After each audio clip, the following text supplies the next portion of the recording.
Bienvenue sur Africa 24 dans cette nouvelle édition de l'Africa Tonight. Voici les titres de l'actualité.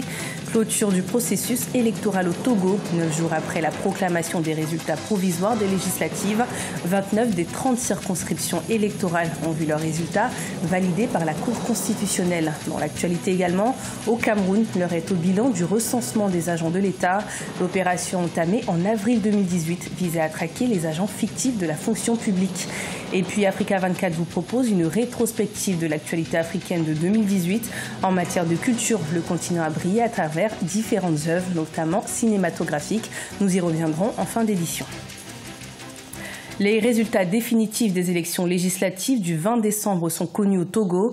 La Cour constitutionnelle a validé les résultats dans 29 des 30 circonscriptions électorales. Seuls les résultats obtenus par la circonscription de Vaud n'ont pas été en conformité avec ceux proclamés par la commission électorale. Reportage de notre correspondante Emefa Kofi. Proclamation des résultats définitifs des législatives du 20 décembre au Togo. La Cour constitutionnelle a dit son verdict ce 31 décembre 2018. Des résultats provisoires donnés par la commission électorale, il en ressort que le parti politique Mouvement patriotique pour la démocratie et le développement perd un siège en faveur de l'Union des forces de changement dans la circonscription de Vaud. Répartition des sièges entre les différentes listes. Indépendant à Lolé d'Ouvo, 2 sièges. UFC, 1 siège. MPDD, 0 siège. Clé, 0 siège. AT, 0 siège. Pour la Cour constitutionnelle, les législatives dans sa globalité sont crédibles. Du côté des heureux candidats, cap désormais sur les réformes à l'Assemblée nationale. La première activité à mener, ce sont ces réformes qu'on n'aurait pu obtenir depuis longtemps, la limitation du mandat présidentiel. La paix a gagné. Et donc, nous pensons que le moment qui est là, c'est pour le développement du Togo. Les résultats officiels sont donc répartis comme suit. Union pour la République, 59 sièges. Union des forces de changement, 7 sièges. Mouvement patriotique pour la démocratie et le développement, 2. Nouvel engagement togolais, 3 sièges. Parti démocratique panafricain, 1 siège. Mouvement des républicains centristes, 1 siège. Et les indépendants, 18 sièges à l'Assemblée nationale. Le taux de participation des Togolais à ces législatives est de 59,25%. En République démocratique du Congo, au lendemain du scrutin des élections générales, la commission électorale annonce que le comptage manuel des voix est toujours en cours et déjà plusieurs candidats de l'opposition dénoncent le déroulement des opérations de vote. Pour rappel, les résultats provisoires officiels de ces élections présidentielles, législatives et provinciales sont attendus le dimanche 6 janvier, selon la commission électorale. Au Cameroun, l'opération de recensement des agents de la fonction publique a été bénéfique pour le gouvernement. Celle-ci visait à traquer les agents fictifs et a permis à l'État de faire une économie estimée à plus de 4,7 milliards de francs CFA. Plus de détails avec Corinne Kamse-Fehem. Au Cameroun, l'opération de comptage physique des personnels de l'État, en abrégé COPEC, qui a débuté en avril 2018, porte déjà des fruits.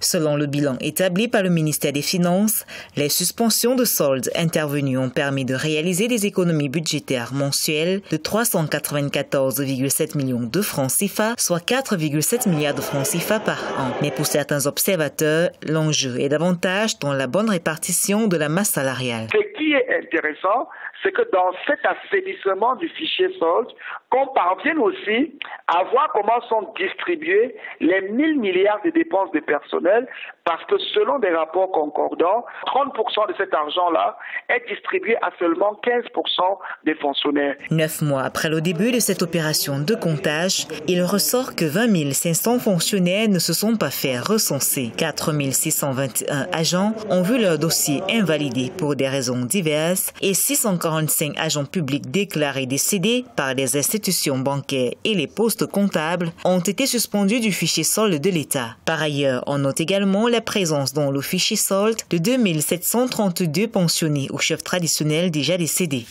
Et là, on est en train de voir ceux qui se plaignent d'avoir été accusés de ne pas être des fonctionnaires. Mais on ne sait pas le nombre de personnes qu'on a validés comme étant des fonctionnaires et qui ne sont pas des fonctionnaires. Ce qui veut dire que même après le précontentieux et quand on sera dans la phase finale du projet, on aura peut-être toujours des fonctionnaires fictifs qui seront dans les rangs de la fonction publique. La première phase de l'opération, lancée du 20 avril au 10 juillet 2018, concernait plus de 310 000 agents publics.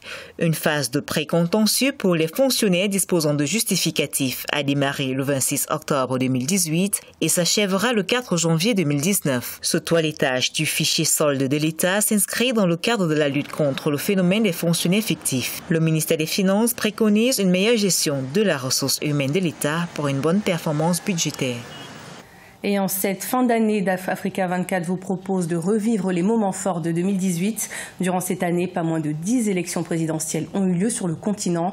Malgré quelques fausses notes, les scrutins se sont déroulés sans conflit majeur et certaines ont abouti à une alternance au sommet de l'État. C'est un sujet de la rédaction. L'année 2018 aura été riche en événements politiques sur le continent. Pas moins de 10 élections présidentielles, dont quasiment aucune n'a été l'occasion de conflits violents. Qualifiées pour la plupart de paisibles, elles ont permis plusieurs alternances politiques sur le continent. Et c'est George Weah du Libéria qui ouvre le bal de l'alternance politique sur le continent en prêtant serment le 22 janvier 2018 devant 35 000 personnes et une dizaine de chefs d'État.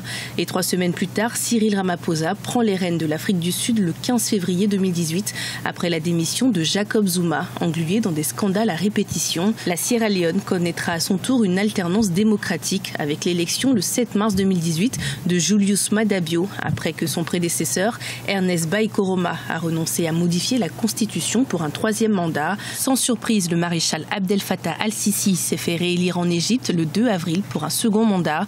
Dans le même temps, Ahmed Abey, 42 ans, prend la tête de l'Éthiopie en tant que Premier ministre après plusieurs mois de tensions plus ou moins violentes et fera élire plus tard Sahle-Work Zewde comme la première femme présidente de la République démocratique fédérale de l'Éthiopie. Au Zimbabwe, Emmerson Mnangagwa, ancien bras droit de Robert Mugabe, tombé en novembre 2017, remporte la présidentielle du 3 août avec 50,8% des suffrages. Au Mali, le président Ibrahim Boubacar Keïta obtient le 12 août 2018 67,17% des suffrages et entame un second mandat, non sans la contestation de son opposition qui dénonce des fraudes.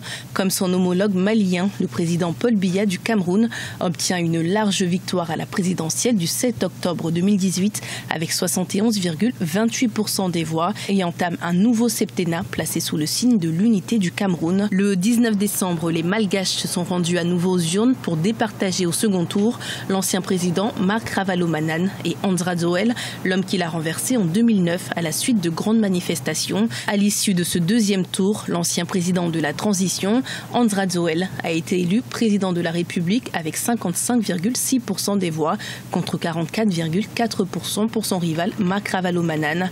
Initialement prévue pour le 23 décembre 2018, la présidentielle en RDC a finalement eu lieu le 30 décembre 2018. Ainsi en a décidé la Commission électorale nationale indépendante de la RD Congo. Au lendemain du scrutin, la conférence des évêques a dénoncé des anomalies dans le comptage des voix sur la base d'un rapport partiel de ses 40 000 observateurs.